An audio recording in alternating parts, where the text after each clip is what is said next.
will receive. He didn't tell me. He's first, right? Let's go to the other sideline. Oh, come on, Joe, I told you how to do it. And now introducing tonight's teams. First off, the white team. Number 1, Gary Dill. Number 20, Tony Parrott. Number 21, Braden Shaw. Number 22, Brian Saxton. Number 37, Corey Kahn. Number 40, Joey Gill. Number 55, Zach Sexton. Number 60, Jared Mickle. Number 61, Corey Litchfield. Number 70, Justin Ruggles. Number 71, Wesley Mason. Number 73, Seth Nybert. Number 76, Ken Brown. That needs an announcement, so I'm going to go to the other side. Number 77, Chris Crabb. Number 78, Frankie Bird. And finally, number 80, Ben Limes.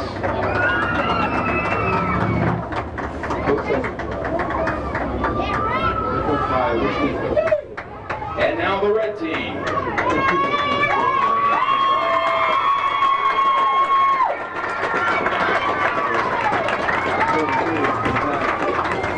Number 8, Chris Cooper. Number 14, Jeff Blankenship. Number 20, Justin Radcliffe.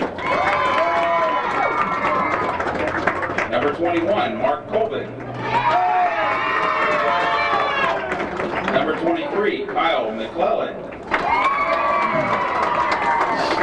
Number 42, Dustin Fout. Number 54, Justin Kill. Number 58, Sean B. Number 61, Josh Turvey. Number 68, Travis Roach. Number 70, Tyler Roach. Number 72, Matt Taylor. Number 75, Travis Lawrence. Number 77, Michael Lang. Number 78, Tyler McDowell. Number 80, Justin Gossard. And number 83, Stephen Morchak.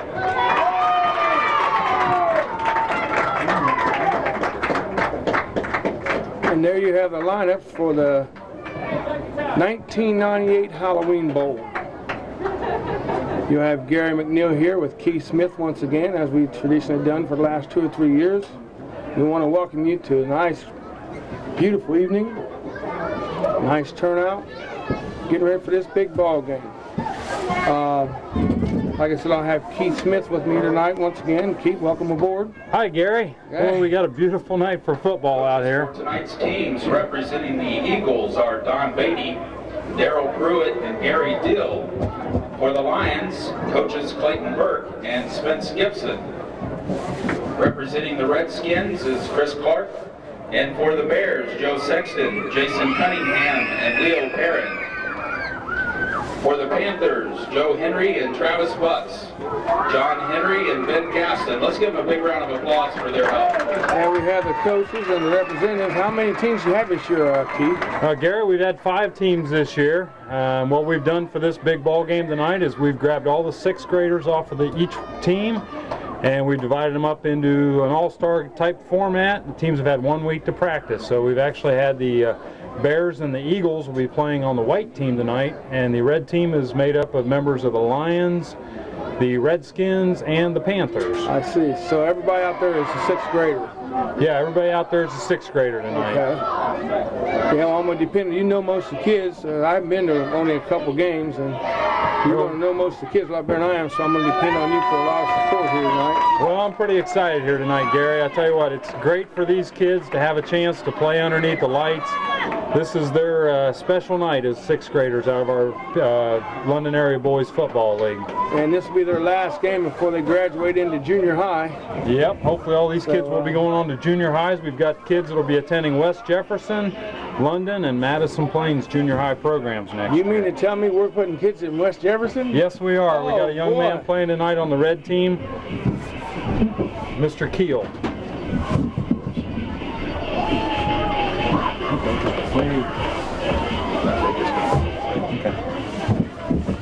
Looks like we're going to play an 8-minute clock tonight, Gary, and it's going to be a regular clock. It'll be just like a junior high game, so there'll be a chance for these kids the clock will stop and start? Stop and start on each play. London Area Boys Football League does have some special rules, and we'll kind of go over those as tonight progresses. The way the different teams, you'll see some stripes on the helmets, and we'll talk about that. One of the first ones is that we don't have any kickoffs, so play will start from the 40-yard line. Okay. And I think the red team has the ball first here this evening, so we don't have any kickoffs. Got a pretty good little quarterback here this year. Who's the quarterback on quarterback for the red should be starting out would be number 8, Chris Cooper. Chris Cooper. He's a fairly small fella, but he's been a very good leader for the Redskins team this year. And we're talking small, we're talking 4 feet 8 inches tall and 75 pounds, Gary, so you can get an idea what these kids are like. That's small.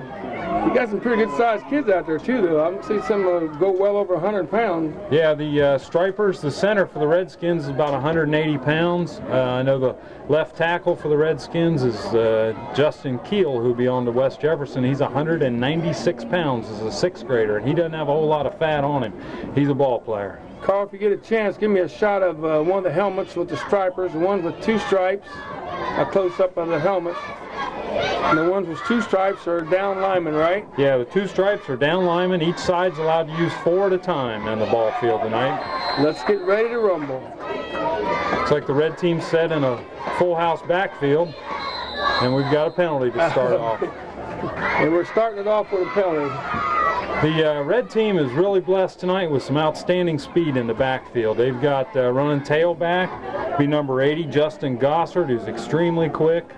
The fullback will be number 42, Dustin Fout, and the wingback will be a young man who's got a lot of speed.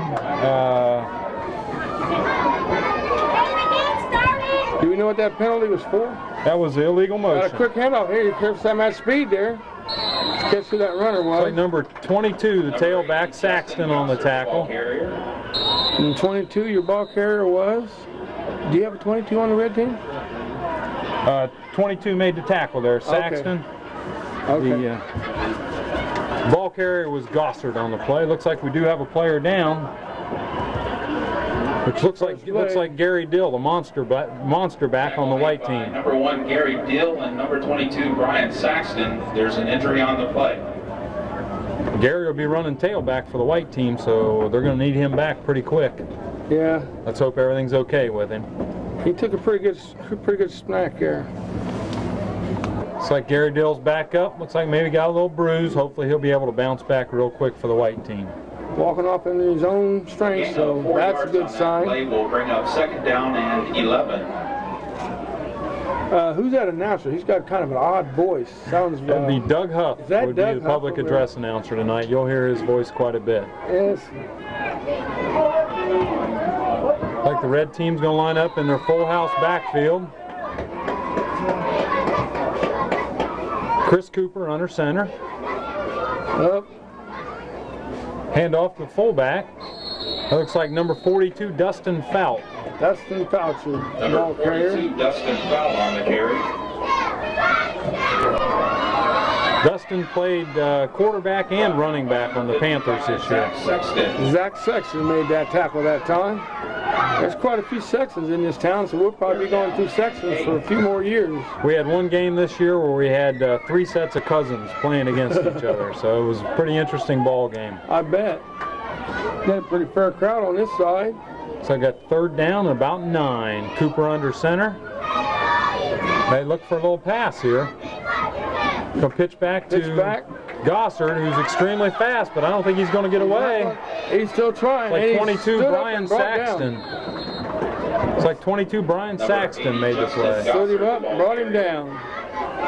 Those are the kind of tackles that worry you sometimes. Brought down by number 22, Brian Saxton. Now the red team with fourth down here has an option of either punting the ball, which would be moving the ball 20 yards and change of possession, or they could go for it here at 4th and about 17. And it looks like it's going to be a declared kick. The red team will elect to punt. Got some pretty good punters on these teams here. That's one of our special rules that we have. We've eliminated the kicking game, which allows the kids to focus on the basic fundamentals of football. So they'll move the ball 20 yards, and we'll set it up there with the white team on offense. Got a good shot at the cheerleaders, which we will bring you some cheerleader shots at halftime, going through some of their formations and so forth. Gary, during the year we have about 110 young men playing football in this league, and I believe there's about 60 cheerleaders and mascots. Great. So we've got quite a number of kids involved here in the community. So all the cheerleaders, 6th graders too? No, these are cheerleaders from all different grade levels out here tonight. Corey Kahn should be under center, and he pitches back to number 20. That's Tony Perrin running around the right side. He's went out of bounds at about the 42, 43-yard line. Looks like Chris Cooper and number 14 Blankenship on the tackle for the red team. Jeff Blankenship, the cornerback on this side. We got another Kahn coming up as quarterback. Cooper and number 14. He follows in his relations' footsteps. He'll be a pretty good one. Yeah, Corey Kahn's going to be going to Madison Plains, from what I understand. Okay. Looks like we're going to have 2nd down and 1. Corey will throw the ball quite a bit tonight. And watch for them to put a receiver out. They've just got one back in the backfield now. They look pretty disciplined. I like where they lined up. They got off on the count real good. Nothing doing on that. Matter of fact, a loss of about a yard maybe. Number 40, Joey Gill, the ball carrier. Joey Gill was the ball carrier that time. By number 68, Travis Roach. It's a nice tackle on there by Travis Roach. He stood up his offensive lineman and searched for the ball carrier and found him and made the stop. We've got a set of twins playing there, Travis and Tyler Roach, 68 and 70. 68 and 3rd and 2. Kahn hands off to Tony Perrin. Perrin to the right side. Perrin goes for a 1st down. Number 20. Had a nice hole there. Good blocking. Down by number 20, Justin Radcliffe. And these guys are playing a very good fundamental game. Look at this huddle they got down here. I like that. That's not the classroom huddle, is it, Carl? I think that's called the classroom huddle. Yeah. Or we used to call it that anyway. These teams have had about a week to work together on practice. They've had 4 practices together, so it tends to limit the amount of plays that they do put in. But it's like we got a fumble. We got a fumble. Recovered by number 40, Joey Gill on the fumble recovery for the white team. Makes it 2nd and 10. We do have a 2nd and 11. Another special rule that we have here is that all fumbles are down as they are recovered. You're not allowed to advance a fumble, and with that we're teaching the fundamentals of falling on the football and covering it up to maintain possession. That's what it's all about at this level, strictly fundamentals. Braden Shaw out to the left. Watch for a pass play here. They got a pitch back to number 20, Tony Perrin, around the left side. And he loses one back, cuts inside, gets about 1.5 yards. So they got about 1.5 yards. Number 20, Tony Perrin, the ball carrier. Tackled by number 20, Justin Radcliffe. He might have gained about 2 or 3 yards, but he got past 1 yard past the original line of scrimmage. And we got a 3rd and 9. So you think Kahn might air it out here? Well, I tell you what, he can throw the football, and it's a beautiful night we got here tonight, Gary. And look for them to spread somebody out, possibly to a tight end here. Did we have a lot of rain last year? Oh, that was 2 years ago. He's layering it. Kahn is back to pass. He's got a man way out there. Oh, was it caught? Number 22, Brian Saxton out there. with number 14, Jeff Blankenship of the red team on coverage. Yeah, they intercepted by Blankenship. That's good defensive coverage there, but that was also a good pass, too. Now the white team is inside the 40-yard line, so one of our other rules is when you're inside the 40, you can't punt. You're not allowed to punt the football, so they're going to have to go for it here on 4th and 9. So I would look for number 37, Corey Kahn, to possibly drop back and do a play look downfield again. 21, Braden Shaw's out here to the right. He plays quarterback during the regular season, and he looks open. Oh, and it's there. It's a beautiful pass. Braden Shaw around to the right. He could go all the way. No, he didn't make it. Looks like he's down on about the 1 foot line. Beautiful play. Con laid that ball up there like a pro. Yeah, Braden Shaw played quarterback, and he did a wonderful job right there at the wingback. Good play action pass, roll out, throw the ball on the roll. We've seen Corey throw the ball about 35 yards here in this league, and for a 6th grader, that's incredible. There's that fine huddle. Carl got a good shot at the huddle.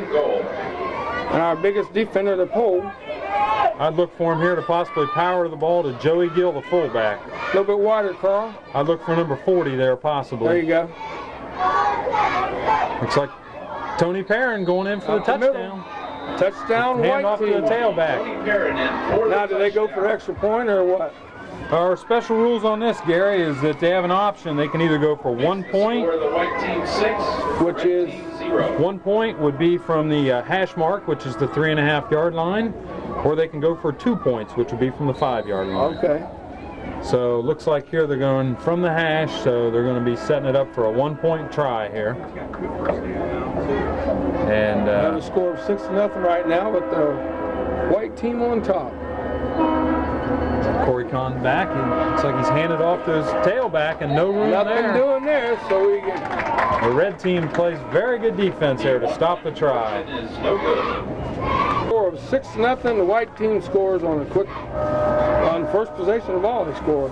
So we get back to the game here. A little short TV malfunction here. Our cameraman's been doing this for about 20 years now, and he still can't get it right. He will pay for that. We do have a look down there. It looks like some of the Panthers cheerleaders. Yeah, we'll get all the other kids from the other side over here too. Good shot of the ground.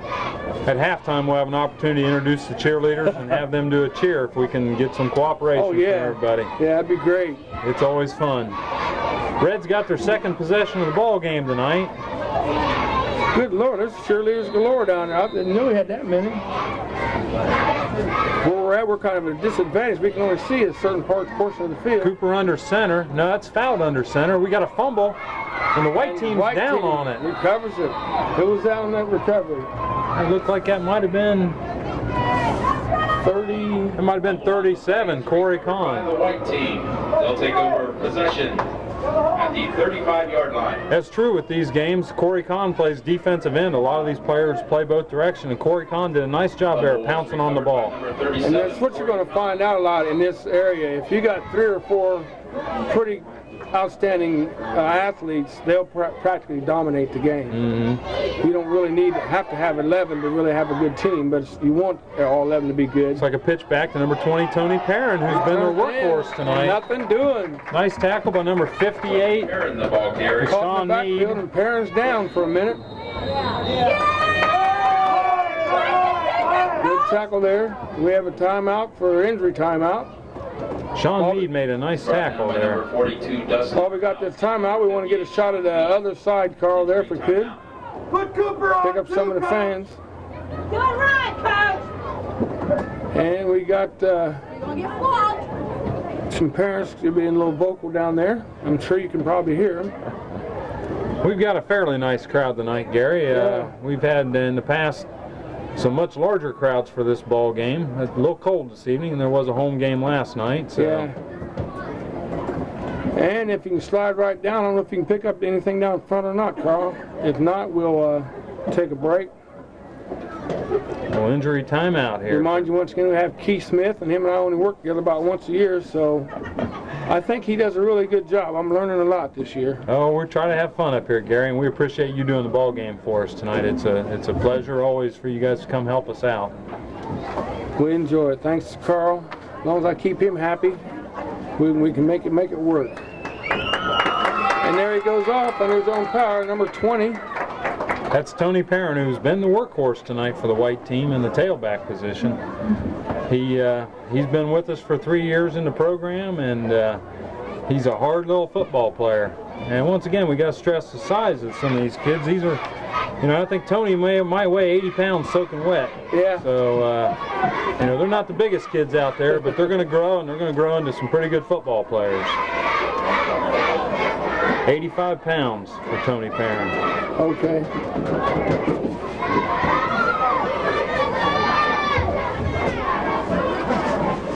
Well, let's go over some rules on the helmets. You probably noticed the helmets on the players. We have a 2 stripes on the helmet. That indicates that the player is over 110 pounds, and that designates that player as a lineman who must play tackle to tackle and be in a down position. We have the 1-stripe players. I don't know if Carl can pick up a 1-striper out there. There's 2 of them on the yeah, right there, number 6 on the white team. Mickle's a white striper. He's puts him between 95 pounds and 110. We'll get back to that in a second. It's 2nd down and 11. Looks like we got a flag, got an offside on, might have been the red team. We got some rowdy fans down in front of us, and don't tell Carl what I just did here. Like we've had an illegal procedure on the white team, which is going to put it back for them. And procedure against the white team. I found me a magnifying glass, Carl, so I can read these names on here, these poundies and stuff. Out of the program. Looks like we're going to have 2nd down and about 16, Gary, which probably give us the opportunity to see Corey Kahn possibly drop back to throw a pass here. We've got 3:15 to go in the first quarter here. Kahn back, hands off to, looks like the tailback. And he's caught at the line of scrimmage. They might be down to their 3rd string tailback tonight, which is Brian Saxton, number 22. Loss of the yard, 3rd and 18. 70, Tyler Roach, and 42, Dustin Fout. Tyler Roach and Dustin Fouts were your tacklers on that play. Dustin Fout plays offense very well, and he's also a very good defensive linebacker. It's like the white team is down to the 3rd string tailback, but I've seen this Saxton kid play before, and he has a lot of heart. He runs the ball hard. Kahn going back, he's hands off. Oh, hit immediately. Joey Gill is hit immediately by number 42, Dustin Fout. Number 40, Joey Gill, the ball carrier. Brought down by number 70, Tyler Roach, and number 42, Dustin Fout. Dustin Fout, 42. Just getting back to the helmets real quick. The no stripers are all under 95 pounds, and those are the players who will be running the football tonight. Is this right? We got a player here at 196 pounds? That would be Justin Keel, who's the young man from West Jefferson. He wanted to play in the West Jefferson Youth League that plays over in Hilliard, and from talking to his father, I understand that he's too heavy. Oh, too heavy, huh? They wouldn't let him play, and so he came over here to London, where we give the opportunity to every kid to have a chance to play, which makes for a nice, fun league. We're down to 2 minutes and 10 seconds. We still have a score of 6-0. White team on top. White team got in a position there where they had to punt the football or advance the ball 20 yards. The red team now starting into their 3rd series on offense. Looks like number 42, Dustin Fouts, running the quarterback. Oh, he was clotheslined. He was clotheslined. That looked like number Justin Gossard, the ball 78, Frankie Bird on the tackle. Frankie Bird. Frankie's been a real he started out his 4th grade year, he's very small, and he's just grown consistently and just keeps getting better all the time. Frankie Bird, number 78 for the white team. He's rolling in here about 150 pounds. He's a good-sized young fella. Red team switched to their quarterback, number 42, Dustin Fouts, been running the show now. Cooper seems to be lined up at a fullback position. I know Cooper, number 8, he can run the football very well also. Looks like Fouts on a keeper around the right side. He's a good runner. He will pick up a couple yards there. Gets him back to the original line of scrimmage, so we're going to have a 3rd and about 10 or 3rd and 9 here, Gary. We're down to one minute in the first quarter. Brought down by number 37, Corey Kahn. Once again, 3rd and 8. Got a 6-0 score with the white team in the lead. The white team's had a very good advantage here because the game's been played on their side of the 50-yard line. Third quarter. Like we always say in the regular games, field position is everything. Yeah. Number 77, Mike Lang in there at center. Fout runs up the middle. Ooh, nothing going there. This white team come to play. Defenses normally do dominate an all-star type game because the offenses haven't had as much chance to get prepared, but we've got a lot of good defensive ball players on that white side of the field. And the red team has declared a kick. Team will elect to punt on 4th down. Looks like the white team's going to take back over again at the even in the red end of the field. Or 6 for $5, and once again the numbers will be drawn at the end of the 3rd quarter. We're playing 8-minute quarters here tonight. We're down to 26 seconds now. 1st and 10, the white team will take over with a leading score of 6-0. Starting out at their own, looks like 47-yard line, Gary. You don't have quite as many players this year as you normally have either, do you? Yeah, the numbers of 6th graders were down a little bit, but we were very promising. The number of 4th graders and 5th graders was up, and we had more kids in the league this year than we've had in quite a number of years. Also, in a situation like this, you get a chance for a lot more kids to get them in the game, in the all-star game, when you don't have yeah. These kids show up, and they're ready to play. They come out here before the game and they're play around. We got a shot of the cheerleaders on the opposite side of the field there. We will get their faces later on at halftime. We'll have each team come out and do a cheer. And I'm sure some of them have some tumbling acts and some stuff like that.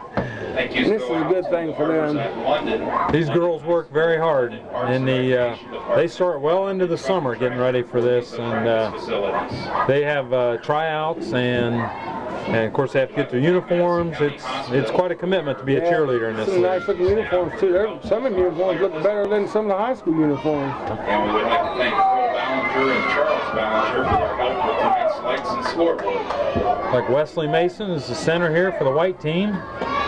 Like we still have Kahn under center. Got Braden Shaw, number 21, around the left-hand side. He picks up about 3 yards. And we're in under 20 seconds to go in the quarter. Braden's he was the quarterback for the Bears this year, and he is a hard runner.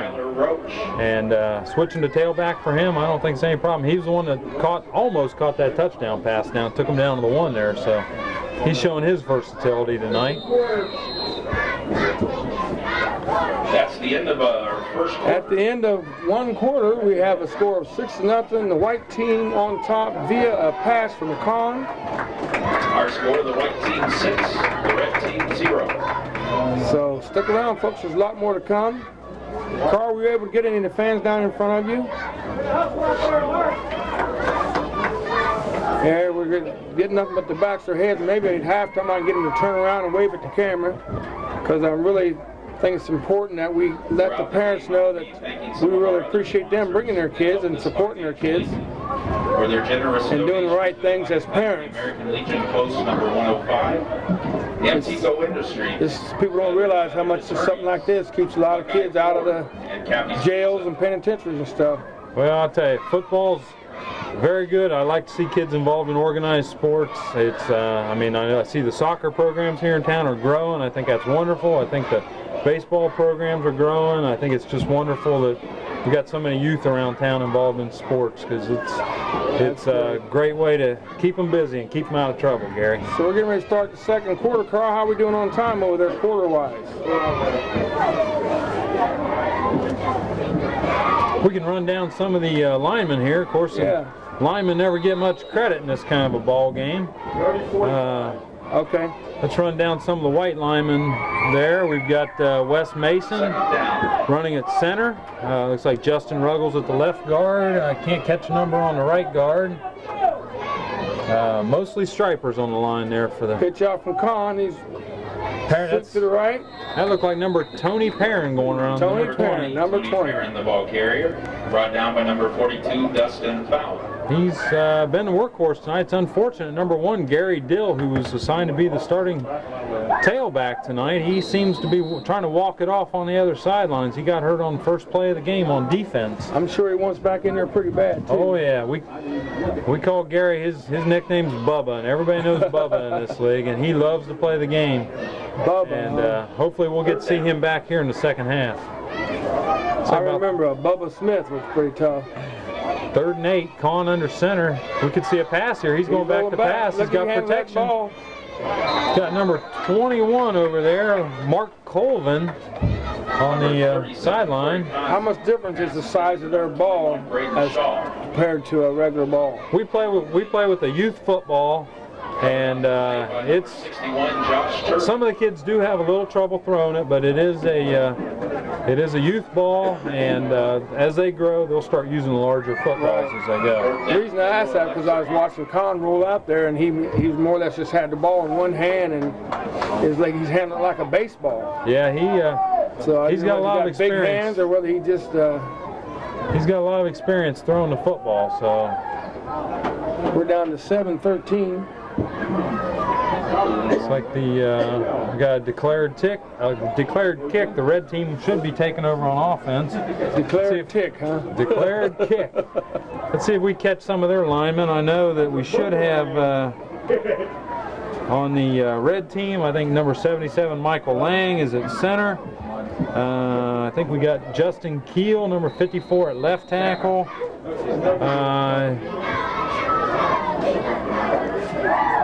I think 21, Colvin, is playing right tackle, or right guard. There's the red team, and it's pick up about 2 or 3 yards there, right straight up the middle. Kind of bunched up, I couldn't tell who the ball carrier was. Number 8 was the ball carrier on the red team. That's Chris Cooper. Chris Cooper running out of the fullback position now. The ball carrier, brought down by number 22, Brian Saxton. Brian Saxton on that tackle again.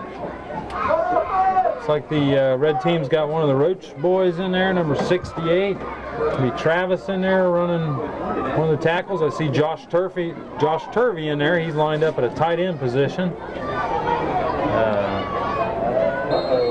We got a flag. I got some movement on that left-hand side of the line there. Once a lineman gets set, he's got to hold that position till the beginning of the play. Rolling.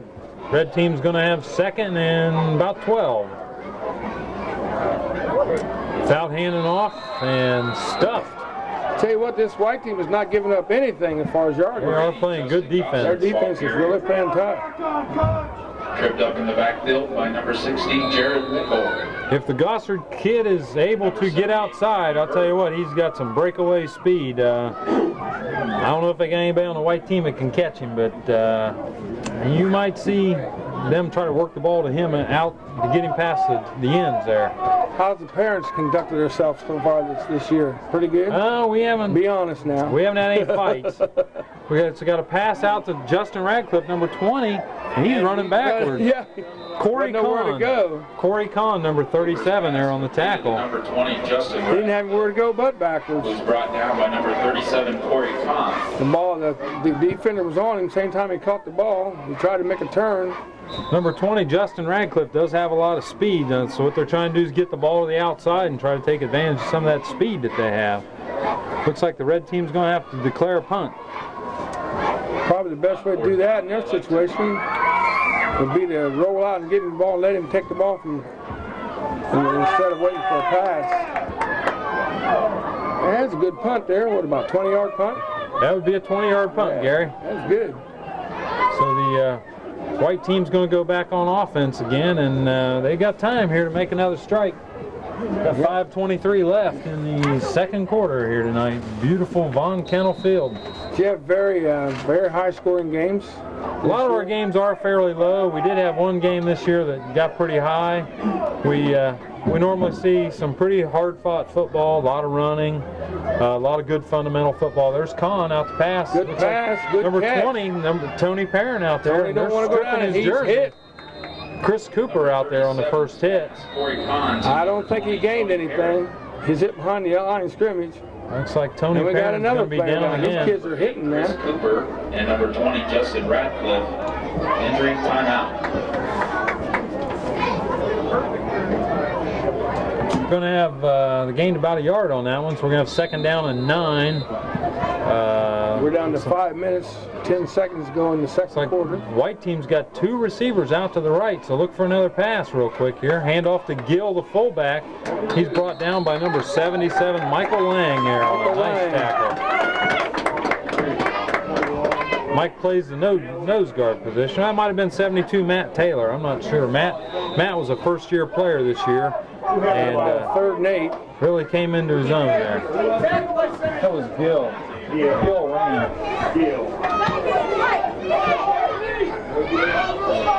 Looks like the white team could be in another passing down. Got the full house backfield. We got Gill. That's Saxton on the run around the right-hand side, and he's got nowhere to go. Nowhere to go. 22, Brian Saxton, the ball So we carrier. will have about a 4th and 8. Brought down by number 72, Matt Taylor. And number 61, Josh Turvey. I think Matt Taylor has his own cheering section It out sounded there. like it. Boy, they went lit up when they said like I Matt said, Taylor, didn't they? Matt was he was a first-year player, and sometimes you don't know what to expect out of a first-year 6th grader.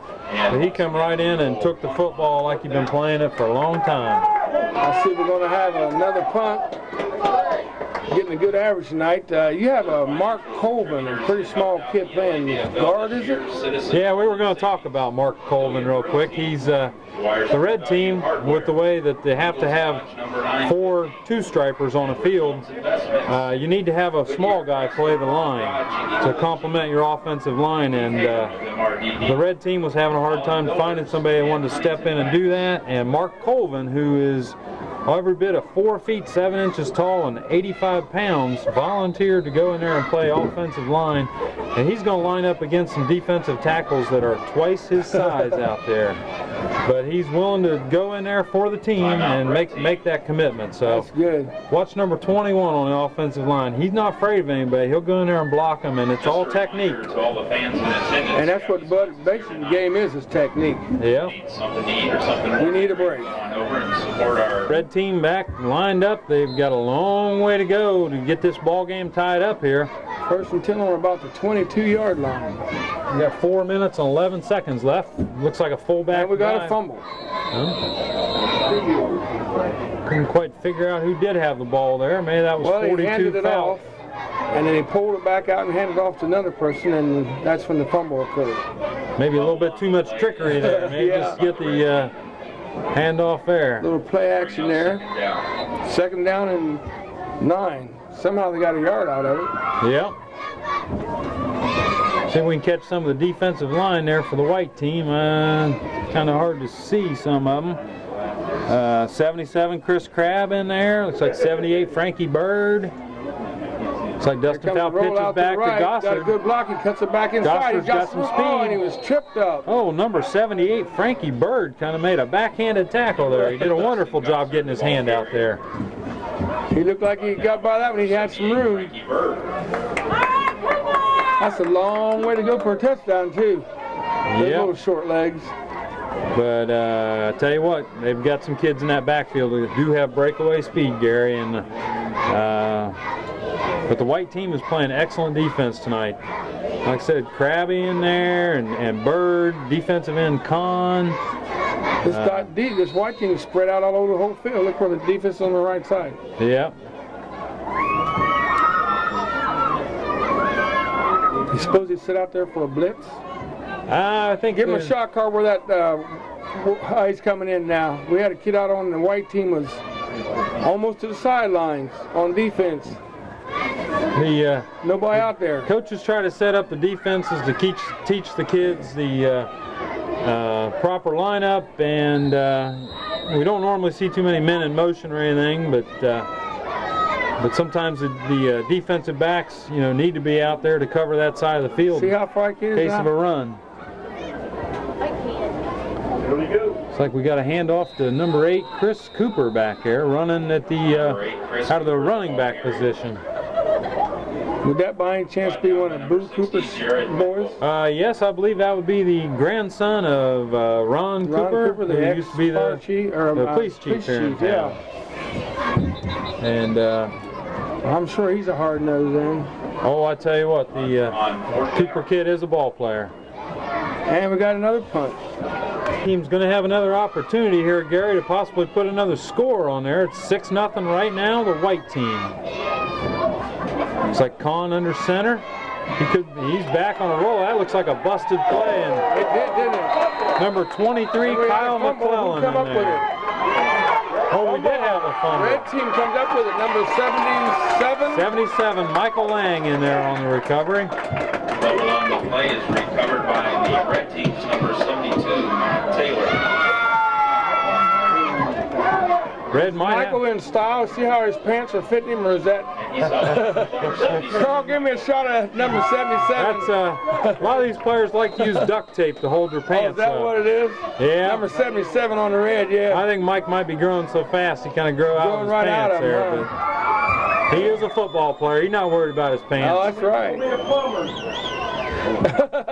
Oh, we got a busted play and Dustin fouled and back. we got a It's like on the white team on the tackle, 70 Justin Ruggles in there, number 7 or 8 yard loss on number 60 Jared Mickle. And number 70, Justin Rugels. So as it continues here, the white team is playing excellent defense tonight. And we're down to under 2 minutes. Do we get a 2-minute warning, Carl? No, we don't You do guys that have a in our 2-minute league. warning in this league? No, we don't. Oh man, we need that for a commercial break. If you do look out there, number 77, Lang, is not the only one who's got duct tape holding his pants up. It's kind of a common thing amongst the kids in this league. Pitch back to number 80, Gossard. Looks like nowhere to go, and nice tackle there by Frankie Bird, number 78. Justin Gossard, the ball carrier. Brought down by number 78, Frankie Bird, and number 20, Tony Perry. You know, I was talking about that duct tape style, but that's they say that they give these kids all kind of heck for wearing their pants down like that. I see these older men with these great big bellies that don't want to admit they got a 50-inch waist and buy pants that fit their waist. Maybe we ought to. They might go into style, Gary. They bought it in style years ago. It's like Fouts back to pass. He's looking out. He's looking, he's can't seem to find Can't anybody. get away. He's Frankie smothered Bird got by a hold of host him first. tacklers. And then Jared Mickle, number 60, and I can't catch the other number there. We got another 76 Browning in on the tackle. Frankie Bird. Now we're back to about 35 yards. Looks like the white team's going to call timeout. Timeout, white team. With 43 seconds left, and looks like we're going to have about 4th and 20. Gary, we got 43 seconds left here in the second quarter, and the white has retained the ball again on a punt by the red team. They were down where they had about 4th and about 20. Down, the red team elects to punt. So that punt kind of saved and put them back at least to the 51-yard. Austin, this is not Canadian ball, is it? It's not the 51. 49. I'd look to see Kahn back here to pass. He fakes one, pumps one. He's That's throwing a fly. deep. He's got a player. He's got number 20, Tony Perrin out It's there. complete, and Tony won't go down. He's down to about the 28-yard line. Nice tackle Got out a there. flag on the play. Number 20, Tony Perrin. Nice tackle by Jeff Blankenship out there. Con took a pretty good hit. We got a flag on the And play. I think we're going to call that play back. I believe we had a hold back there, Gary, and that's usually going what to it negate is. that long pass. Has a beautiful pass and a beautiful catch. As you can see there, Corey Kahn did let the ball fly. That was 25 yards downfield and at least 10 yards sideways. And so- under pressure. And Against the white team. you can see it's he does have a nice arm. And who's he going to be playing for? 2 seconds left. The white team just picked up a holding penalty. That puts it back a 15-yard penalty, so it's like first and 25. We've got a draw play. It's a fumble, And it's another fumble. and I can't quite tell who's in that pile. We've And got a they're scrum digging. fighting for the ball. Still fighting. And as they umpire, looks like maybe we got a white player on the ball. And our cameraman was right in So on it. number 40, Joey Gill, recovered that. Recovered by number 40, Joey Gill. The white team will retain possession. Red has played pretty consistent defense here. That one long pass from Corey Kahn down to Braden Shaw kind of broke their back. To the end of the first And we half. are into halftime with a score of 6 for the white team, Red Cream 0. We'll be back with the cheerleaders in just a second, Gary. And the white team in lead. We are at halftime. We'll be bringing you, like Keith said, some cheerleader halftime entertainment. So stick around, folks. Don't go away. We'll be right back. 40 Yeah. Which team scores? What color? Gary, you ready? Yeah. The field in single formation. Ball. You know he's going to be bright. Introducing the Bears cheerleaders.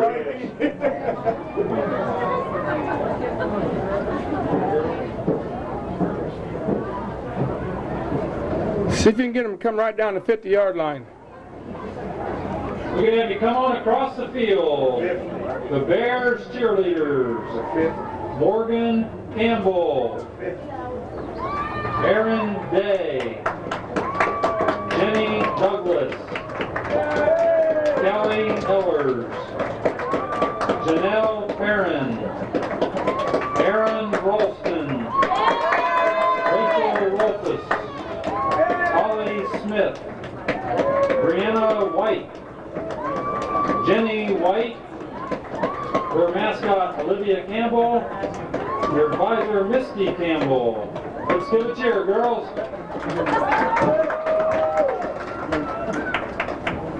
Ready, set, we are here to say hello. B-A-E-L-L-O. Hey, Reggie, you ready to start the show? Hello, good luck. Let's go. Thank you, Bears. Now introducing the cheerleaders for the Eagles.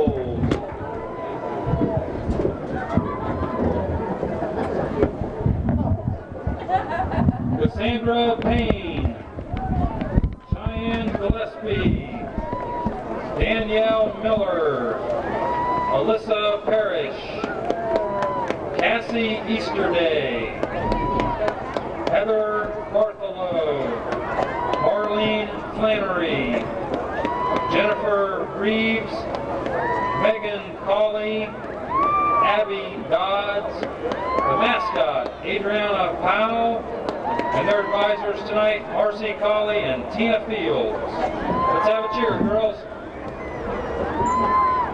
1, 2, 3, 4, set. 1, 2, 3, 4. Here come the Eagles. Mighty and proud, showing our spirit to all who's around. Good luck, Red Team. We wish you the best. From Adriana, Alyssa, Danielle, Jennifer, Maggie, Megan, Heather, go Eagles! Thank you, Eagles. Now the cheerleaders for the Lions.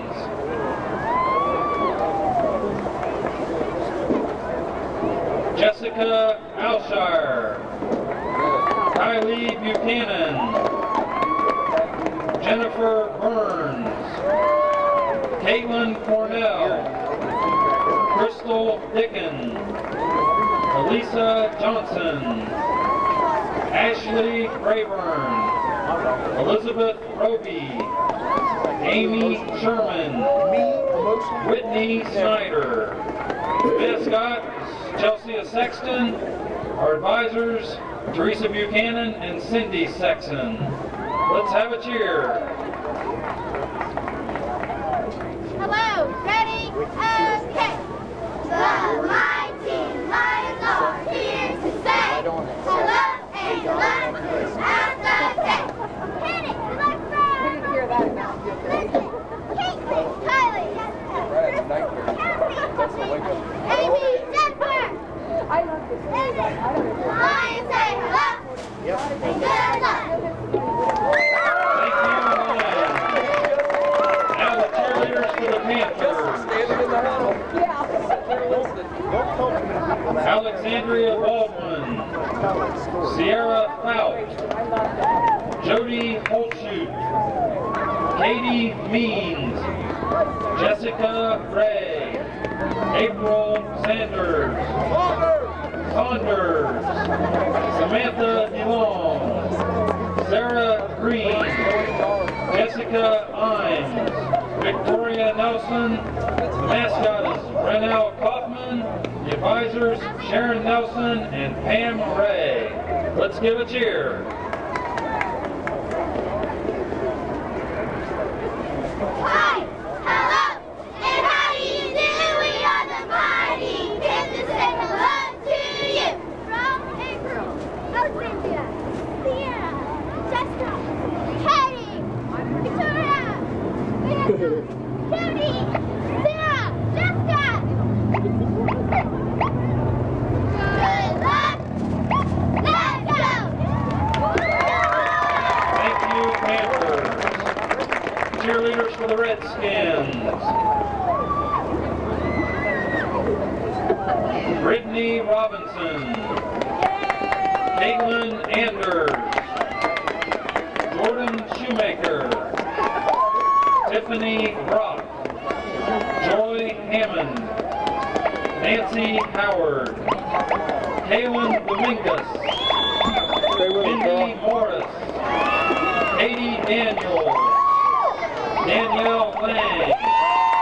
Mascot Danielle Clark. Advisors Cheryl Anders and Lana Clark. Let's give a cheer, girls.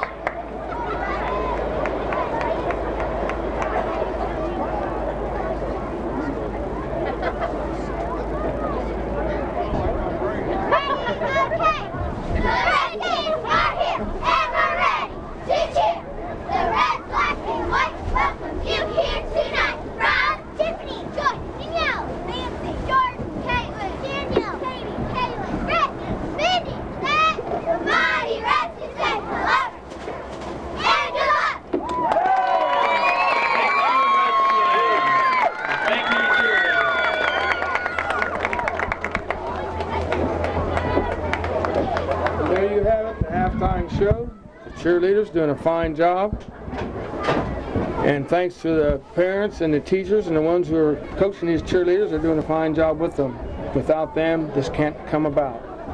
So stick around, folks. There's more football to come here in just about another minute.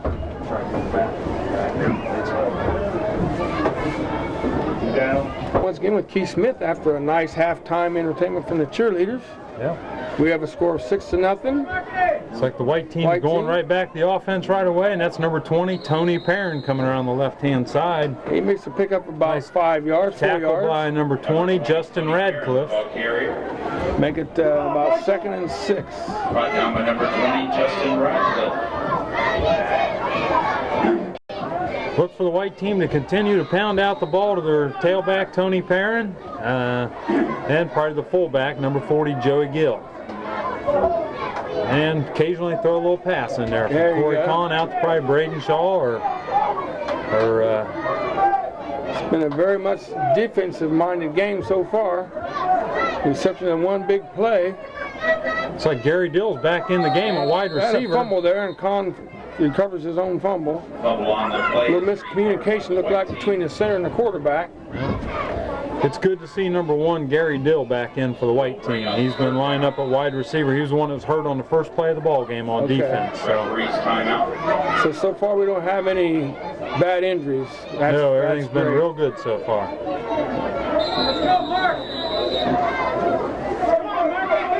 White team lines up. Wesley Mason at center.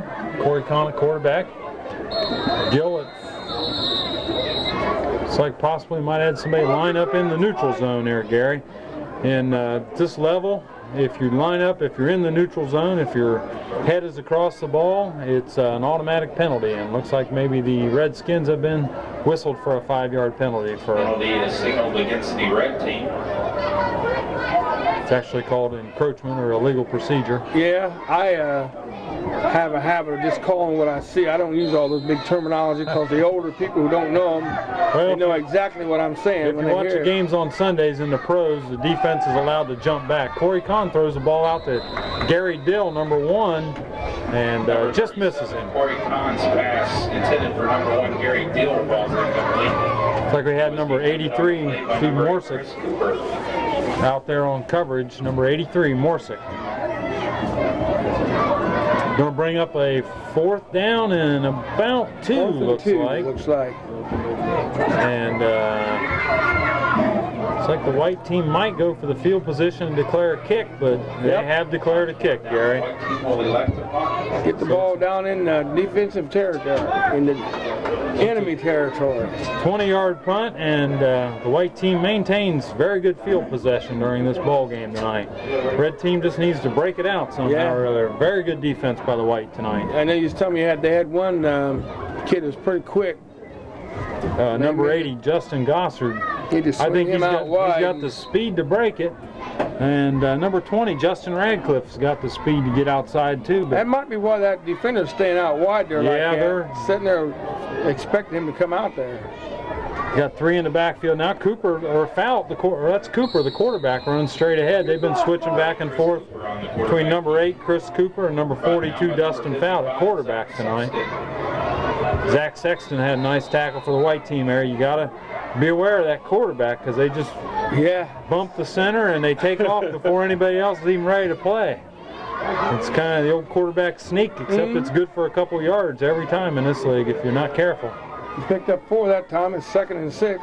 Got 6 minutes, 11 seconds left in the 3rd quarter. That's a handoff and nowhere going there. Number 76 Browning on the tackle there.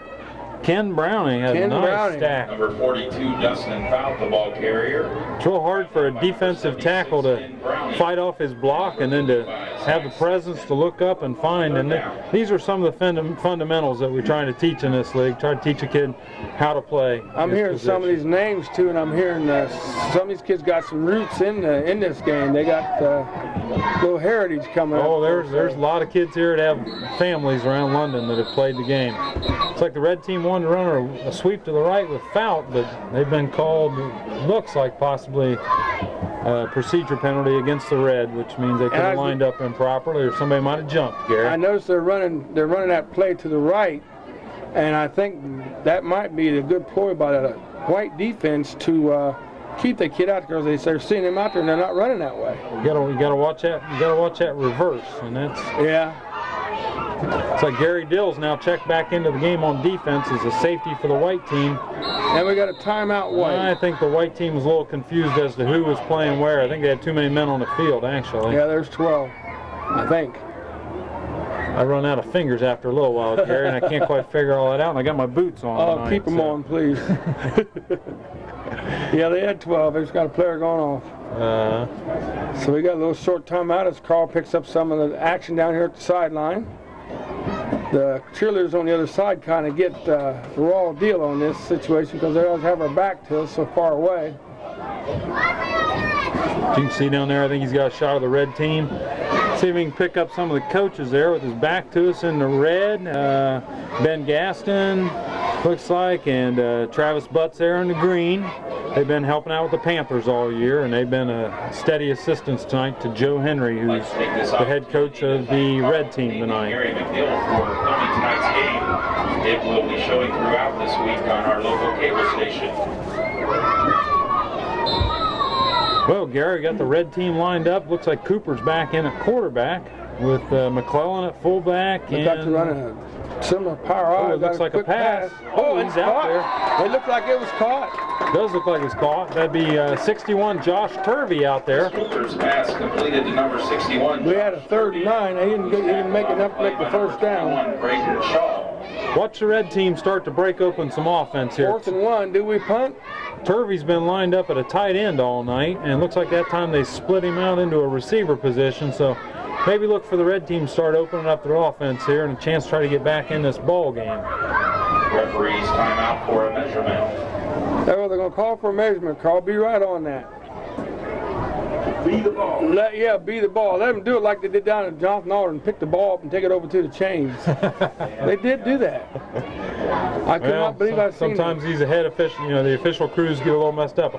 I'd like to take a chance right now to announce our officials who've been helping us out. Stands at $85. Officials that we've had all year long, and I don't know if Carl can get a shot on them. I know he's trying to get that ball, but that's Heath Robinson there, who's standing on the chain, and that's Ralph, who's stretching the chain, and Shane Harding, who is the head official tonight. He's the one signaling over to the sideline. Shane Harding, Heath Robinson, and I'm not sure what Ralph's last name is, but I'll tell you what, all three of these guys have been with us all year. That's good. And they're teaching officials. They'll Shane stop the Harding, game. now, is he, Shane Harding has a boy playing on the son varsity? that's a senior on the London High has the School. same name. Yep, has the same name. Yeah. And I kid Shane Senior because Shane's younger than I am. And that puts him in his early 30s. And but he's got a grown son playing all Freddie from him. Oh, He's got there's the that quarterback foul. sneak. It was quick, but it was good. They definitely got the first down. I think the white team is trying to figure that out. They We got had caught off guard that time. caught off a little off guard, but we had 42, Dustin fouled the ball. First down, 1st and 10, go red. Brought down by number 7. 5 minutes and 2 seconds left in the third quarter here, Gary, and we've got plenty of time for some offense to happen. Like I said, look for the red team to, they might ground it out, but I'd like to see, they might break open that offense a little bit, try to split one of these speed men out, and get them some. You almost have to have that big play. Watch number 20 here to the right, who's lined up as a wide receiver, Justin Radcliffe. And he's going out on pass, foul. It was nearly intercepted by number 21 in Number white. 21, Braden Shaw, just about Intended for Justin Radcliffe. intercepted that ball. By number 21, Braden Shaw. So we're going to have 2nd down and 10, Gary, after the first down there on the 4th down play. We're down under 5 minutes. Under 5 minutes. Quarter. Still have a score of 6-0. White team leading. As always here, Gary, if they hear a train in the background, that's because we're at Von Cannell Field, and trains always come by during Yeah, the we're ball going to game. miss that when we move out to the heart Foul of the the quarterback. He rolls around and and got a slips little through the room. middle. He's going to pick up 2 or 3 yards. Number 20, Tony Perrin. And We got number a flag. 1, Unnecessary Gary weapons. Dill. Dustin fouled the ball carrier. Number 21, Braden Shaw in there. Gary Dill. Got a flag on the play. 21, Braden Shaw. It's like we might have Face a mask. face mask on the tackle Is that there. 15 yards in this leg? That could be a 15-yard penalty. I don't think we do have the professional rule of the 5 or 10 yard. It's an automatic 15 and it's an automatic first down. So we're going to see the red team move into white territory, which we haven't seen that yet tonight. So the red team's got to drive together, and they've got plenty of time to put this game into a tie ball game situation here. Right. The teams do stress fundamentals very much. I know the coaches get very upset with the kids when they do face mask. But that's going to happen. I don't care what level you're in. Face mask is going to happen. It does happen every once in a while. It's so easy to see that face mask. Yeah, because a kid's head has a tendency to turn a little bit. That is very dangerous. If you turn that head too much, you can break a neck or collarbone or whatever. Well, Gary, Red's got a good opportunity here now. They're at the white 38-yard line and got a drive going. Fouts in at quarterback. Three backs behind him. Nobody spread out. He was sacked. He tried to turn and pitch by to number 80 80. 77. That's Number 42, Chris Crabb. Is met in the backfield by number 77. Chris Crabb just shot right through there like a bullet, and he's a big kid. How big is Chris Crabb? Chris Crabb is On the white team. he's a good-sized kid. I know I watched him all. He's 5 feet 2 inches tall, 145 pounds. 140 pounds. He come through there like he knew what he was doing. I saw him at halftime over there talking to his father, and they were kind of joking around a little bit. And his dad was saying, "Give it all you got the second half. It's your last chance to shine here in the London Area Boys Football League." Where's he from? Cheering him on. I believe Crabb will be a London product. Oh, okay. And we will have the coaches here tonight from the Madison Plains program and the London program to talk to the 6th graders after the ball game. So that's something that we look forward to every year, and they give them some ideas on what the future may hold for them, and try to do a little sales job on them to get the kids to come out when they get to 7th grade level to play. Well, I understand we're losing our We would also like 8th grade head coach, Mr. Cunningham, is, from what I'm hearing, is taking another position in another sport. So he's been here for very steadying force for the program, and it's glad to see him stay in coaching. We got a pass out to the right to Radcliffe. Nearly picked off by 40. Looks like number 40, Joey Gill, stepped in front of that and just about picked that off. It was diagnosed before it even was snapped, looked like. Yeah. When the red team splits number 20, Justin Radcliffe, out to a wide receiver position, it almost seems like they're always going that way. Yeah, I think the white team's looking for that opportunity that they have to try to get the ball out to the side. Is this like Keel from the red team? Is he from London? Or is he from West Jeff? No, the Keel kid, number 54, on the sidelines there. We'll have to pick him up. He's a West Jefferson kid. Okay. It's like Fouts back in a quarterback. There's Gossard trying to make his way around the left-hand side. He's got a little room. Oh, and he got back up to the original line of scrimmage and a couple yards. Braden Shaw made a nice tackle there, number 21. Pushed out of bounds by number 21, Braden Shaw. It's like Justin Ruggles was over there also on the tackle. 3rd and 13. They're inside the 40, so they can't punt, right? Yeah, it looks like about 3rd and 9, Gary. Or 4th and 9, I'm sorry. Yeah, 4th and 9 now. It was 3rd and 13. We got 3 minutes and 43 seconds left in the 3rd quarter here. This is the London Area Boys Football League Halloween Bowl, which is all the 6th graders out there playing as their final game in the London Area Boys Football League. And the voice you're hearing is Keith Smith, one of the regulars with the Oh my goodness. outfit. And we got a quarterback sack. That looked like number 78, Frankie Bird, coming through the line there. Frankie Bird. Was it 73, Carl? 42, Dustin Fouts. Seth Nybert. I don't want to miss that because that's my neighbor's kid. I'll hear about that from now on. Seth Nybert must have chucked his tackler there and got him aside, and boy, he went in there and found that quarterback real big. I think Seth is down at Madison Plains. Probably he'll be a Madison Plains product. Seth's one of our harder working players. I mean, he's out there every week playing both ways on offense, and he is a big kid. He is a big kid. 5'2", 171 pounds. And yeah, look. I don't know if it's a claim to fame, but I think he's got the largest head in the league. We have a hard time finding a helmet to fit him, but he is a good football player. Con back, hands off to Perrin, who's been the workhorse all night. Number 20 for the white. Number 20, Tony Perrin. Nowhere to go on that one, Gary. Yeah, right. It's like the red team shuffling in some extra defense here. Number 75, Travis Lawrence. He's one of the what we call the big bubbas. He went in there to play. Lawrence is a good-sized young fella. We're down to 2:53 in the 3rd quarter. We still have a score of 6-0 red, or white team on top.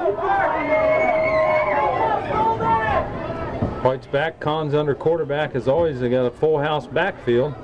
No receiver split. Look for a run. Looks like number 1, Gary Dill, coming around left-hand side. He's hit hard by number 20. Justin Radcliffe stands him up real nice right there. That was a good hit there. You could hear them pads cracking that time. I always kid with Justin. I always tell him he's born ready. We open up the gates out here on Sundays about 11:30, and Justin's always waiting for us to unlock the gates. Whether he plays a 2:30 game, whether he plays a 1 o'clock game, he's here waiting, and he's born ready, I always say. He loves to play this game. You can just see some of those kids sometimes that enjoy the football game. Con back, hands off. We got a fumble. Got a fumble here. Loose ball. It may be a red ball. Looks like that one might have been passed around a couple times, Gary. Red's indicating it's theirs. Red gets another reprieve here. Minute 53 to go in the 3rd quarter. Red fans show some excitement there. I don't know who's on that ball. Red takes over on about the 44-yard line. 1st and 10. The whole team. I think it was 61. Got a report that might have been Josh Turvey on the recovery there. Josh Turvey. Turvey 61. Fumble was recovered by number 61, Josh Turvey. Looks like the red team might have some confusion about who's supposed to be on the field now. And and they might have to take a timeout here. Now Radcliffe comes on and does call a timeout for the red team. Timeout red. Red's got to put some type of drive here together, try to tie this ball game up. They're down right now 6-0. Who's that coach going out there? That's Coach Joe Henry. I don't know if you can pick him up in the red there, Pick up Carl. the red coach in the red there, Carl. That went out. And the coach coming out in the white huddle. If we could get the coach of the white out there, I believe that would be Joe Sexton out there. Joe Sexton's been around for a while, hasn't he? Joe's been a coach for us for about 13, 14 years, and he's a little tough on the kids, but I'll tell you what, they all respect him, and he does an excellent job for our program. It's good to see coaches like Joe out here helping out. He doesn't have any kids in this league. He's just out here helping out. I don't see anything wrong with being tough on the kids in this day and age because they need somebody a role model to look up to. And Joe does talk to him a lot, and he is a good role model for the kids. I think the white team's kind of divided up. Joe Sexton, the head coach of the Bears, has been running the defense, and the Don Beatty, who's the Eagles head coach, has been running the offense. So it's like Cooper pitches back. We got a fumble. And it's nearly intercepted. Looks like fell on the fumble. I think Red was able to Fumble on keep the play. control of it. We got a 2nd and 10 now. Red team will retain possession. Recover. 2nd and 15. Loss of 5 on that play. About 1:30 left to go here in the third quarter. Red team's shuffling in Justin Radcliffe, so Gossard's coming out. They trade speed for speed there. But you've got to be impressed, Gary, by the defense of the white team tonight. They just have been hitting them hard. The defensive line's been coming off their blocks. And the red team has a big offensive line out there that they're coming around. Like a handoff to the fullback up the middle. That looks like foul. And he carried about 3 players for about 4 or 5 yards. Number 42, Dustin Fout, the ball carrier. And we got an official timeout. Number 77 may be injured. Frankie Bird. As you can see there, Leo Perrin is out there. He's been helping out with us all year long. He's an assistant coach for the Bears. You can see Jason Cunningham there, who's also an assistant coach with the Bears. They're both EMTs, and they've been a big help to us this year coming out and making sure that we have proper medical supervision on the field in case a kid does get hurt or something would happen. So it's been a real pleasure to have them guys around, and we thank them very much for their help this year. That's another good thing about this game here too, is we're getting a lot of information out to the parents that's what's really going on with this team, just like you just talking about the guys with EMTs and stuff like that. That some parents might feel that kids are in jeopardy getting hurt, but you have people down here to watch over them and take care of them and be sure that everything goes right. So every year, Gary, I get a lot of phone calls from concerned parents, especially the equipment passed out, wanting to know what we're doing for the kids. We issue the shoulder pads and the helmets. They're all approved for Youth League helmets and shoulder pads. We issue the kids a mouthpiece, and we stress safety and we stress sportsmanship, and the kids are very safe playing this game, I feel. I mean, kid can get hurt. We'll go into that getting hurt here in just a second. And we got a player trying to get off the field before the play was called. No flag. The fullback up the middle. That looked like fouled again, the ball carrier for the red team. And they're mounting a drive. Number 42. Yeah, after a face mask, they got a 15-yard penalty. So they're down to about the 30-yard line. Looks like they're going to call an illegal participation on the red team. I don't think they got their player off the field. Didn't get off in time. Quite enough time there. I didn't see any flags go up, but evidently the call was made. Gary, we got a player playing for the white team tonight at defensive end, number 60, Jared Mickle, who's just back with us. He missed a couple weeks of football, but it wasn't from a football-related injury. He was at school and got his hand crushed on a trampoline accident. So I guess it goes to show that these kids can get hurt doing just about anything. And, you know, football, it's possible you can get hurt, but we try to make this a very safe league. That's why the stripes on the helmets and the big players fight on the line with each other, and the smaller players, you know, do the running. So Cooper hands off the foul up the middle again, and that fullback dive seems to be a regular play for the red team. And we're going to have to open it up here somehow. Really want to That looks like the end of the third do a little quarter. misdirection. We end up the third quarter once again at a score of 6-0. White team on top. It's the end of our third quarter. The score remains the white team 6, red team 0. Yeah. Well, Gary, everybody else up here in the booth just chowed into the pizza that Cappy's has just sent up here for us, so we do appreciate them. They've been a long-time sponsor for the London Area Boys Football League. Unfortunately, us announcers, unless we want to talk with our mouth full, Yeah. we're probably going to have to stick this one out and kind of hold off on the pizza for a little bit. But we do thank Cappy's. They've been a long-time supporter of this London Area Boys Football League. Well, looks like we got the start of the fourth quarter here, Gary, and how's that Cappy's pizza tonight? I got a mouthful here, don't I? I thought I better get it before Carl ate it all, because see, he don't have to talk. Reds mounting a drive here. Cooper, a quarterback. Looks like a handoff to Fout again, who's been the workhorse for the red team. And they're going to be faced with about 4th down and 14 here. And number 73, Seth It's number 73 there, Seth Nybert on the tackle. And Zach Sexton, he's another name. We don't get to hear a lot of these defensive and offensive linemen, but they are down there in the trenches, and they've been playing a good ball game tonight. We'll try to catch some of them as we get through onto the fourth quarter here. And as we all know, the games are won and lost in the trenches. 3rd and 15, Gary. We just started the fourth quarter.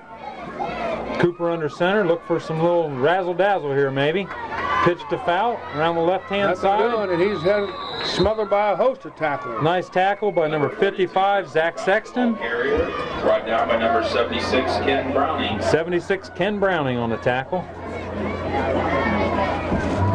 White continues to play good defense. Now the red team's really faced. They're past the 40. They're not permitted to punt. They've got to make a go for it here. So let's see what Coach Joe Henry's got up his sleeve here. He's got to get 15 yards to sustain this drive and keep the red team moving in the right direction to try to tie up this ball game. Probably going to have to air it out, wouldn't you think? Fout's lined up a quarterback. Cooper's lined up out of the wingback position. So look for something here. Looks like a lot of movement there. Cooper did make the catch, but we had flags all over the place. That was Morzik out there, the wide receiver, and made the catch, but it looks like we had motion on the red team. So we're looking at now just about 4th and 20, Gary, and might have to throw a little more farther on downfield here, Gary, to try to sustain this drive. They're still inside the 40, so punting is not an option. So makes it 4th and 19. Yeah, they're 1 yard inside the out of the punt zone. This is.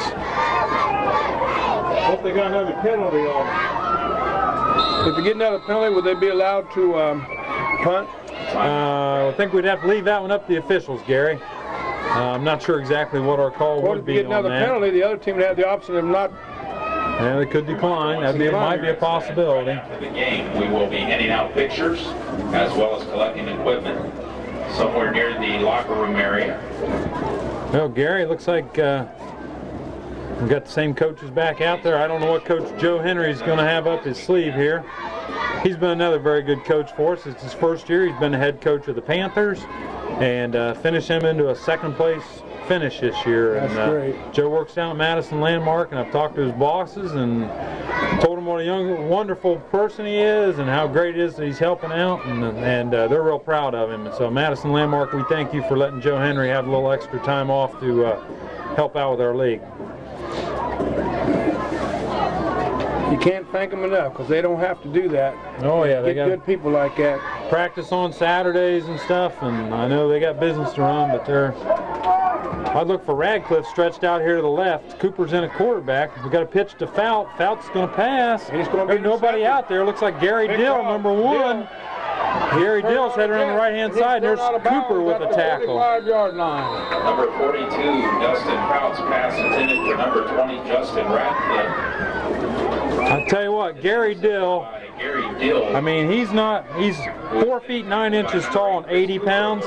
Gary had 3 interceptions in one ball game. Yeah. This year, and I know that's probably his 5th or 6th interception on the season. Gary's a heady little football player. He He's always got his head up looking for the ball, and when that ball's up in the air, he goes and finds it. So, unfortunately for the Redskins, that play didn't work out, but they might have another opportunity here. We've got 6 minutes and 14 seconds left in the ball game here. Looks like White's going to run a couple receivers out to the right with, looks like just Gill in the backfield with Shaw and possibly... Is Gill and his parents have something to do with the Chevrolet dealership? Gill's father, I believe, does work out at Coughlin Automotive, yes. Because I know they're very big supporters of it. Looks like Gill is fighting his way through that crowd, and he's bulling his way. He will not be denied them 2 or 3 yards. He don't want to go down.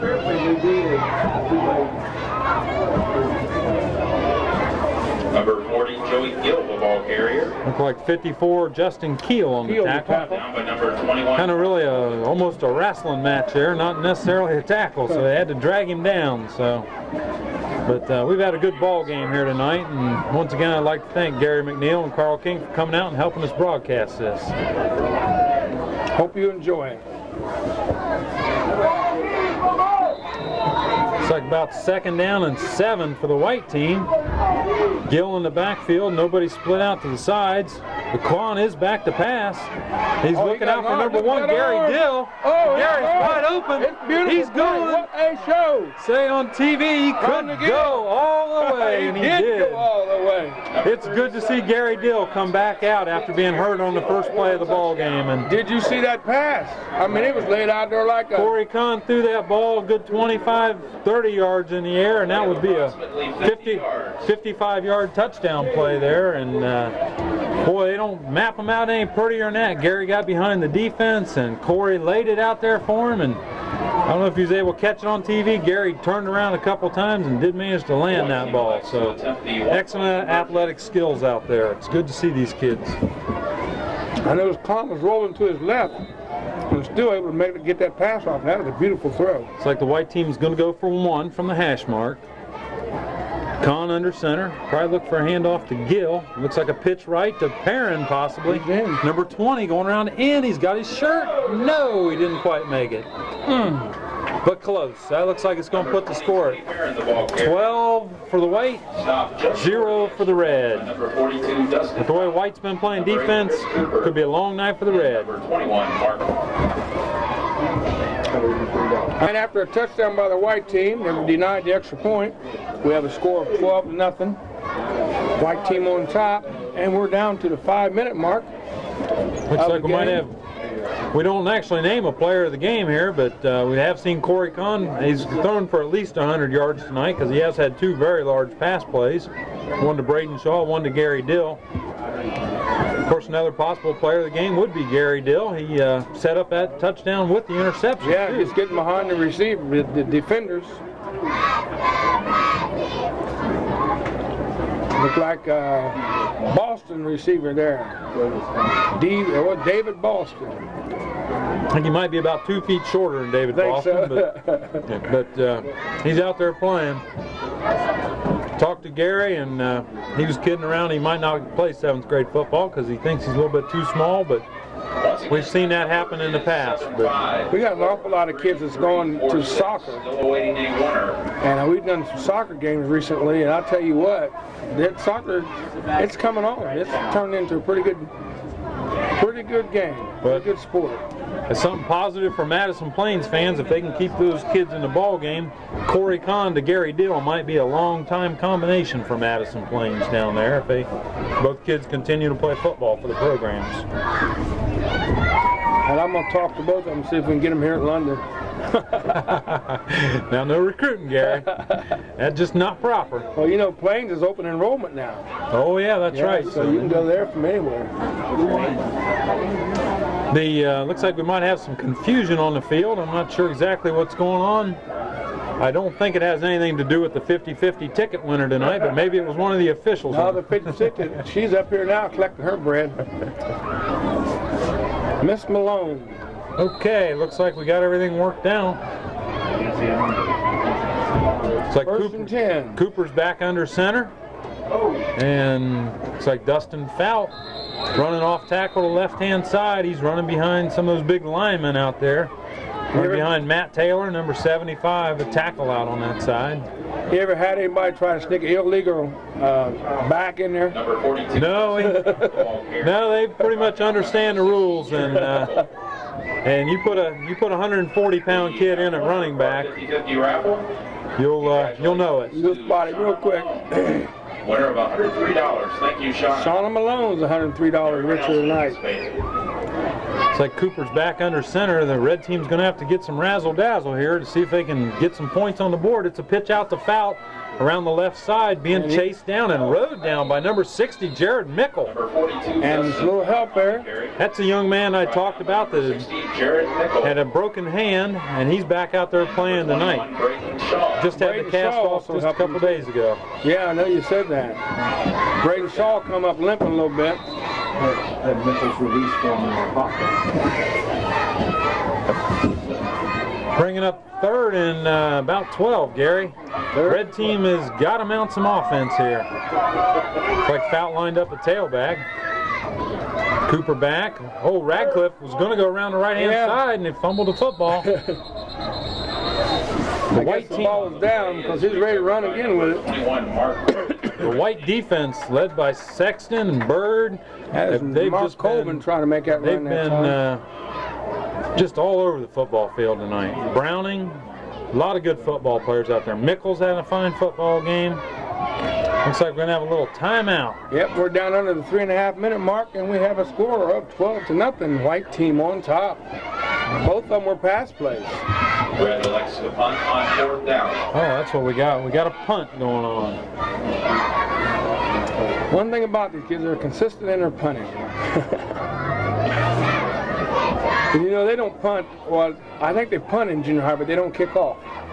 Oh, I'm not sure exactly they don't kick off in junior high. The rules are, but at this level, we feel that the kids need to work on the fundamentals of tackling, blocking, and running, and that's what makes this league really special. The kids are learning injuries too. Learning the game. Definitely eliminates a lot of injuries. Looks like the white team is going to line up. Looks like it's still going to have. Looks like they got Colin at quarterback. They're just going to open it up. He's throwing out to Saxton. He's back. Saxton tackled on the play there. Pass complete to number 22, Brian Saxton, who is met by number 8, Chris Cooper. Nice play there by number 8, Cooper, on the tackle. He's not only a good offensive player, but he's a very good defensive player.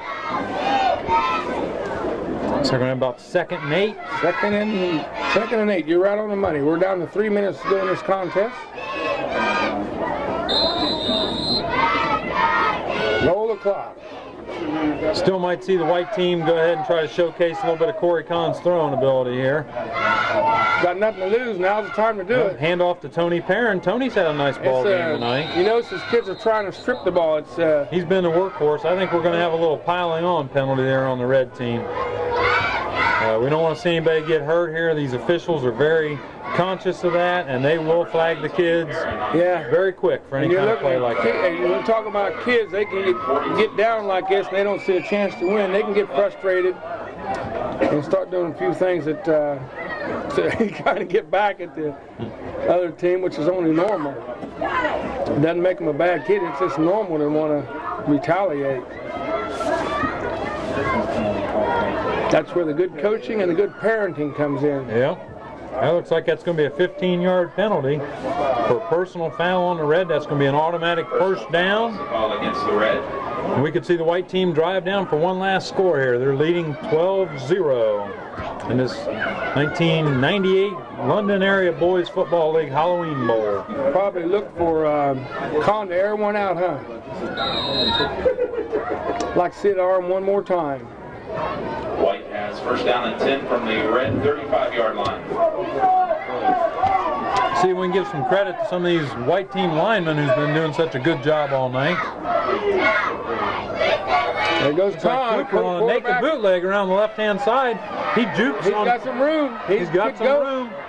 It's like number 20, Radcliffe. Radcliffe runs him down and takes him out. Number 20. 10-yard line, 9-yard line. That's what you call a naked bootleg here. Everybody goes one way and the quarterback heads the other way. Justin Radcliffe. I'd like to see if we can point out some of these linemen on on the white team is doing such a good job all night. Chris Crabb, I believe, in there at left tackle. I know Wesley Mason's been playing center all night. 73, Seth Nybert's been out there at tackle. Brian Saxton's been the tight end all night, number 22. He's occasionally flared out the wide receiver. Con back, hand off to Perrin around the left-hand side, nowhere to go. And he's smothered. Shouldn't get the ball. And Tony's not getting up too quick. Tony's been down a couple times tonight. I couldn't catch the number on the tackler there. That looked like that. 77, Michael. He's a gutsy little player, I know that. 70, Tyler Roach, one of the Roach twins there, and coming on doing really nice. We got a couple sets of twins in this.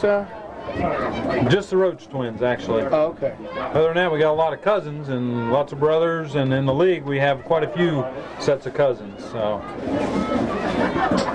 I don't know if we can get Carl to pan down there to Coach Beatty, who's, well, he's checking in on the injured player right now. He's wearing a blue coat. Coach Beatty's one of our U.S. Postal employees there. And he's done an excellent job with the kids. He's the head coach of the Eagles, and he's been with our program for a long time. So thanks to Coach Beatty, you can see him looking up now back down into the huddle there. So another coach there, Daryl Pruitt, been a big help to the Eagles all year. And another one down there, Gary Dill, helping out.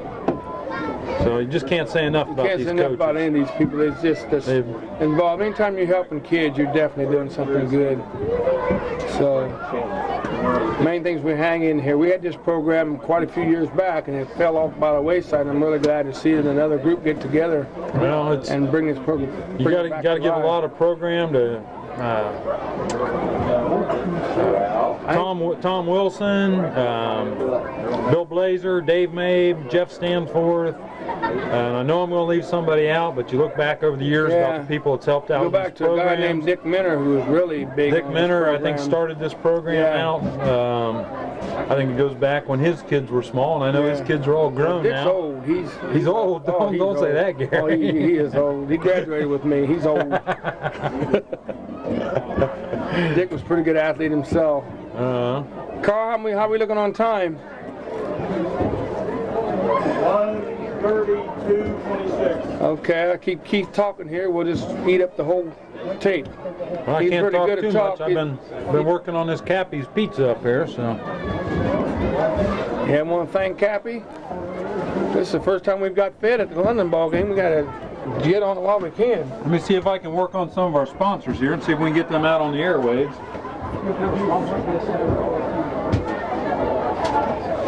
Let's see if we can give some credit here while we got an injured player down. That's Perrin. Let's, real quick, let's thank some people. How about Earl Ballinger and Charles Ballinger from London High School for the lights and the scoreboard. Madison County Hospital for helping out with all the players' physicals this year. That's great of them to help out. Practice facilities, Arbors at London, London High School, London Parks and Recreation, London Truck and Tractor. And also thanks tonight to Athletic Director Terry Nance, Superintendent Jake Froning, and London City Schools for allowing us to use the facilities. Talk about the board members that are running this league this year. Keith Hayden, who is the commissioner. He works for the Madison County MRDD program. Doug Huff from King Thompson Walls and Bennett Realty. Greg King from Edward Jones Investments. And myself, Keith Smith from London Paint Plus. I think Doug Huff has got a brother over there. Yeah, Greg Huff's been up here in the booth helping us out tonight. Yeah, he's a trader. He went to Madison Plains. They hired him, so okay. He's allowed to wear that Madison. We'll let him go then. We want him back though. Looks like the white team has got second down and goal from about the 8-yard line. Looks like a fumble. A little mix up there. Looks like maybe the red team might be on it. It is red football, so red's going to get the ball back here. The red team. That'd be number 58 for the red team. 58, Sean Mead. We haven't mentioned his name tonight, but he's played for the Panthers this year. He's a good football player. Let's see if we can get in some of our sponsors here real quick. The American Legion Post 105, Amtico Industries, Bethard and Bethard Attorneys, Buckeye Ford, Cappy's Pizza, Citizens Loan and Savings, Dillian Realty, Dwyer's True Value Hardware, and we'll pick up a play, Gary, and then we'll get back to them. We're down to 135. 135 go to the ball game. White's up 12-0, and red is buried deep. Cooper under center. Looks like gonna have another fullback dive and trying. Seen a little daylight. He might have picked up about 5 yards there. Keep pounding away. If Dustin Fout gets away, he might be able to run away from that crowd. Dustin Fout, the ball carrier. That'd be pretty neat this late in the game. So you get a good breakaway. Eagles Lodge 950. Frankie Burke. Goodyear Chrysler Plymouth Dodge. Holland Builders. Huntington Banks. Jefferson Savings Bank. Matthew Kelly DDS. Kentucky Fried Chicken. London Rotary Club. Just some of our sponsors that help us put on this program. Cooper back under center. Run another fullback dive. So it's trying to get Fout through there. I think that would be Fout. Can't quite tell who's got the tackle there. Number 42, Dustin Fout, the ball carrier.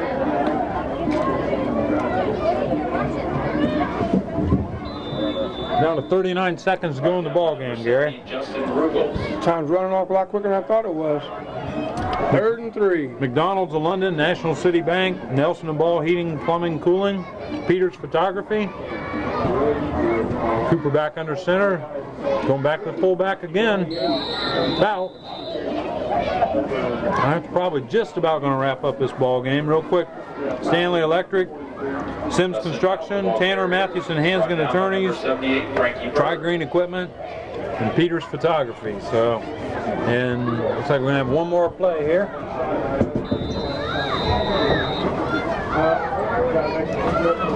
Like a delay of game penalty on the red team.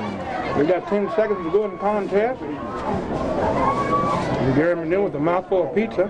Haven't had to talk too much, Keith. You've done a great job. Well, Makes it nice when somebody here knows the kid. it's like one last play coming in for the red team. Got a good program going here. Just keep it going.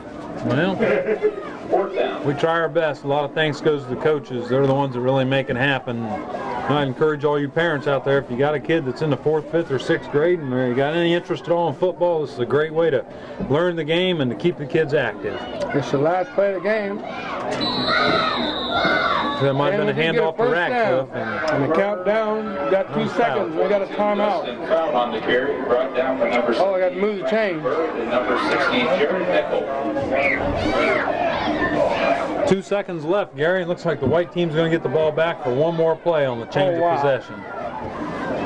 Look for a con to air it out. Yeah, I would hate to see him run up the score, but it's an all-star game. yeah, it's an all-star game. But my guess is, with the coaching on that white sideline, is we'll probably just see him take a knee. You think so? Yeah. Let's wait and see. They're packed in tight. He does. Takes the And you were classic right. good sportsmanship there. Take a knee in the ball game, and the white team Comes out victorious 12-0. The red team 0. Well, as we might see here, Gary, the sportsmanship from this league is these kids might be a little dejected. They might have got beat, but we do have a. Need you all to meet at the 50-yard They line will briefly. go across the field and shake hands in good sportsmanlike Junior manner. high And coach we'll for be next sure year and would pick like up to all that. all of you before I want you to thank you for coming up here and helping me out, Keith. Really appreciate that. Well, Gary, we'd like to thank Without yourself you, and we've been- Carl. It's a I'm big usually help. by myself, so It's a big help to get the word out about the This London is Area great. Boys Football Give League. these fellas a big round of applause for their effort here this evening.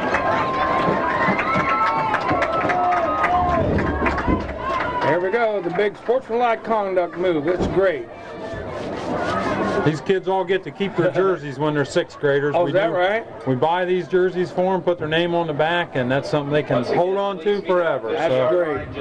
memories of their Halloween Bowl. There at the 50-yard line, gather around him. Well, Gary, it's been a real pleasure. It's been a Thank you, beautiful Lucky. night for football. Issue pictures I do thank you very much for helping us get the word out on London Area Boys Football League, and and drive home safe. I'd like to have been able to eat more of the pizza, but since Carl got to it before I got to it, I just got kind of left out. But Gary, don't I tell really me, but appreciate we it. got a half a pizza sitting here behind us oh, that I got Lord, hidden thanks for to us, so. Cappy's Pizza for feeding us up here tonight.